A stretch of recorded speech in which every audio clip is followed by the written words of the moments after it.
Hi, welcome to Telugu journey channel. నా పేరు విష్ణుకుమార్. ఇప్పుడు అమెరికా అంతటా ఒక సెన్సేషనల్ న్యూస్ ఒకటి నడుస్తుంది, ప్లస్ సోషల్ మీడియాలో కూడా నడుస్తుంది. ఏంటంటే అమెరికా అధ్యక్షుడు డొనాల్డ్ ట్రంప్ ఇటీవల బహిరంగంగా కనిపించట్లేదు గత కొన్ని రోజులుగా. దాంతో ఆయనకి అనారోగ్యంతో బాధపడుతున్నారా ఏంటి అనేది ఒక టాక్ అయితే వస్తుంది. అధికారిక షెడ్యూల్స్లో కూడా ఆయన ఈవెంట్లు కూడా ఎక్కడా కూడా కనిపించట్లేదు. దాంతో ట్రంప్ ఎక్కడున్నాడు ఇప్పుడు అని చెప్పేసి ఒక టాకు నడుస్తుంది. ఇటీవల కొన్ని రోజులుగా అసలు మీడియా ముందుకు కూడా రావట్లేదు. మరో 2 రోజుల పాటు కూడా ఎలాంటి మీటింగ్స్ ఉండవని, షెడ్యూల్ లేదని చెప్పేసి కూడా వైట్ హౌస్ వర్గాలు అయితే చెప్తున్నాయి. దీంతో ట్రంప్ మిస్సింగ్ అంటూ వార్తలు అయితే వస్తున్నాయి. అదే టైంలో ట్రంప్ తన ప్రకటనలు నేరుగా కాకుండా సోషల్ మీడియాలో డైరెక్ట్గా ఆయన మాట్లాడేప్పుడు చెప్పేవాడు మీడియా ముందుకు వచ్చి. అట్లాంటి వ్యక్తి సోషల్ మీడియాలో రాస్తున్న మీద అనుమానాలు అయితే వ్యక్తమవుతున్నాయి. అయితే ట్రంప్ సన్నిహితులు మాత్రం ఆయన ఆరోగ్యంగానే ఉన్నారు, 79 ఏళ్ల డొనాల్డ్ ట్రంప్ మీద బాగానే ఉన్నాడు, ఆయనకి ఏం ప్రాబ్లమే లేదు అని చెప్పేసి అంటున్నారు. కానీ ఏమైంది అనేది తెలియట్లేదు.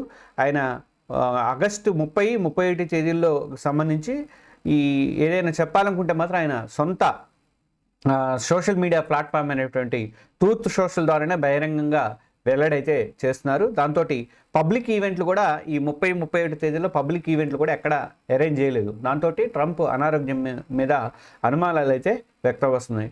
ఆయన చేతికి గాయాలు కనిపించండి. ఈ మధ్య మీడియాలో ఆయన ఎక్కువగా మీడియా సమావేశాలకు వచ్చినప్పుడు ఒక టేబుల్ వెనక కూర్చొని చెప్తున్నాడట. ఆ టేబుల్ వెనక ఎందుకు కూర్చుంటున్నాడంటే టేబుల్ కింద ఆ టేబుల్కి కనపడకుండా ఆ చేతుల్ని దాచుకొని చెప్తున్నాడని చెప్పేసి ఒక టాక్ అయితే వచ్చింది. అదేంటంటే ఆయనకి ఏదో అనారోగ్యం వచ్చినాయి, ఆ చేతుల మీద కనిపిస్తున్నాయి క్లియర్గా అని అంటున్నారు. ట్రంప్ అనారోగ్యం ఒక అతను పోస్ట్ చేశాడట. గత 24 గంటలుగా ట్రంప్ కనిపించడం, మరో 2 రోజులు కూడా మీటింగ్ అవకాశం లేదని చెప్పేసి ఆయన చెప్పిన దగ్గర నుంచి ఇదే ఆయన గాయం ఏమైంది, దాచుకునేందుకు మేకప్ చేసుకుంటాము, ఇదంతా చూస్తుంటే ఏదో ప్రాబ్లం ఉంది అని చెప్పేసి మాత్రం అంటున్నారు. ఈయన ఎవరు, సీనియర్ ట్రంప్ పర్సనల్ డాక్టర్ బార్బాబెల్లా ఒక క్లారిటీ ఇచ్చారు. ట్రంప్కు గాయమైంది నిజమే అని తెలిపారు. ఆయన తరచూ షేక్ హ్యాండ్స్ ఇవ్వడము, ఆస్పిరిన్ వాడటం వల్ల గాయం ఏర్పడినట్లు ఆయన ఆరోగ్యంతోనే ఉన్నారు కాకపోతే అని చెప్పేసి ఆమె అయితే చెప్పారు.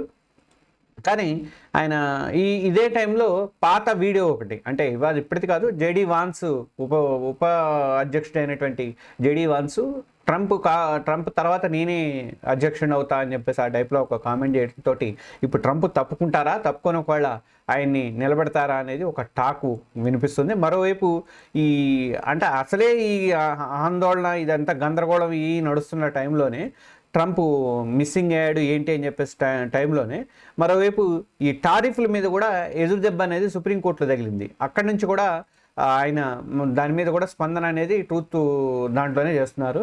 దీంట్లో టారిఫ్ విషయంలో అమెరికాకి భారీ ఎదురు దెబ్బ తగిలింది ట్రంప్ ప్రభుత్వానికి. ట్రంప్ విధించినటువంటి సుంకాలన్నీ కూడా చట్టవిరుద్ధం అని చెప్పేసి అమెరికా ఫెడరల్ అపీల్ కోర్టు తీర్పిచ్చింది. అధ్యక్షుడు తన ఆర్థిక అధికారాలు అతిక్రమించి అధికంగా టారిఫ్లు పెంచినట్లుగా చెప్తుంది. 7-4 దీంతో మెజార్టీతో ఈ అప్పీళ్ల కోర్టు న్యాయమూర్తులు తీర్పు అనేది వెల్లడించారు. భారీగా విధించిన టారిఫ్స్ అనేవి పలు దేశాలను ప్రభావితం చేశాయని చెప్పేసి అన్నారు. మొత్తానికి ఇవాళ ఆర్థికవేత్తలు అయితే చెప్తూనే ఉన్నారు, మొత్తం అమెరికాని నాశనం చేయడానికి తయారయ్యాడు ట్రంప్ తోటి, చాలా ఇబ్బంది మనమే లాస్ పోతాము ట్రంప్ అట్లా పెంచుకోవడం వల్ల ఇది చేయడం వల్ల అని చెప్పేసి అంటున్నారు.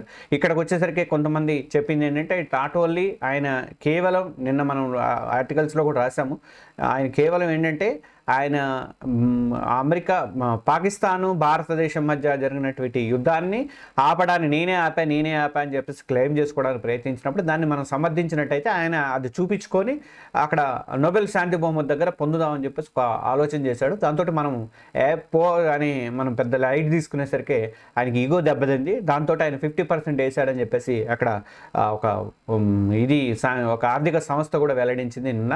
అదొక ప్రాబ్లం అయిపోయింది. తర్వాత ఆర్థిక వేత్తలు కూడా అంటున్నారు ఈయన ఉన్న దాన్ని మొత్తం 2 దేశాల సంబంధాలు మొత్తాన్ని కూడా దెబ్బతీస్తున్నాడు అని చెప్పేసి అంటున్నాడు. ఇంకొకటి ఏంటంటే అక్కడ ఉన్నటువంటి పాల ఉత్పత్తులు కానీ పాలకు సంబంధించినటువంటి కానీ మన దేశంలోకి డంప్ చేయాలని చెప్పేసి ఒక ప్రయత్నం కూడా జరిగిందట.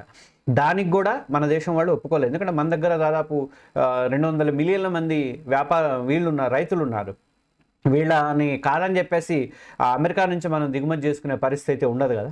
అందుకనే రైతులని అణగదొక్కడానికి మిత్ర దేశాలైనా శత్రు దేశాలైనా ఈ విధించే టారిఫ్ని ఎవరు ఒప్పుకోరు కాబట్టి అమెరికా ఉత్పత్తులు ఒప్పుకోలేదు కాబట్టి ఆయన చాలా ఇది కూడా మనకి 50% వేసినట్టు కూడా అదొక కారణం కూడా అనిపిస్తుంది.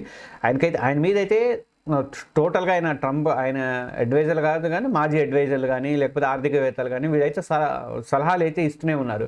ట్రంప్ అనవసరంగా అమెరికా భారతదేశ రిలేషన్స్ని దెబ్బతీస్తున్నాడు ఆయన ఈగోకు పోయి అని చెప్పేసి అయితే అంటున్నారు. సరే ఇప్పుడైతే హెల్త్కి ఏమైంది అనేది తెలియట్లేదు. ఇంకొక 2 రోజులు బయటపడితే కానీ ఆ ట్రంప్ ఆరోగ్యం గురించి ఏమైనా బయటకు వచ్చే అవకాశాలు అయితే మనకి కనిపిస్తున్నాయి.